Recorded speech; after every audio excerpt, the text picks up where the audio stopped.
U.S. military jets intercepted a high-altitude balloon on Friday, February 23, that was floating over the western part of America, harkening back to the Chinese balloon saga of 2023.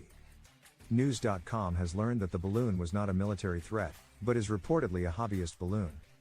A Department of Defense official told CBS News that it was a hobbyist project.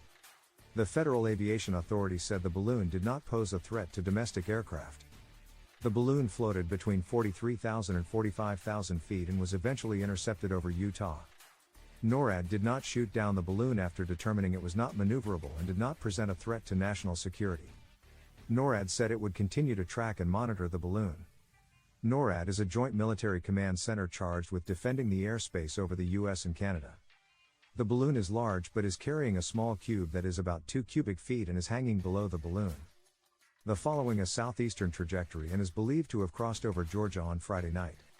U.S. Senator John Tester and Representative Matt Rosendale, both from Montana, said their offices are monitoring the situation. Utah Governor Spencer Cox said he had contacted the military about the balloon.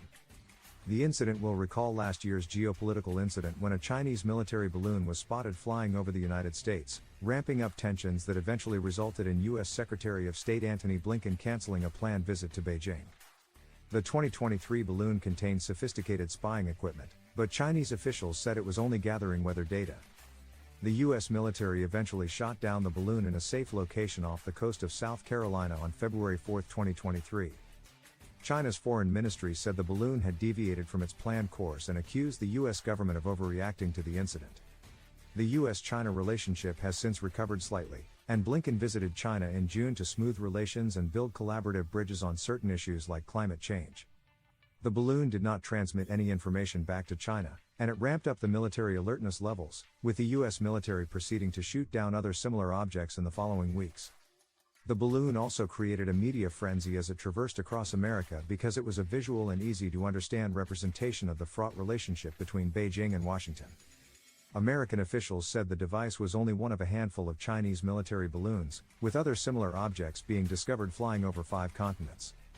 Taiwan's defense ministry said it had found 3 Chinese balloons flying near an important Air Force base just last month. The U.S. government said at the time that the balloon was part of a massive and sophisticated aerial surveillance program and likened its flight over the U.S. to information warfare.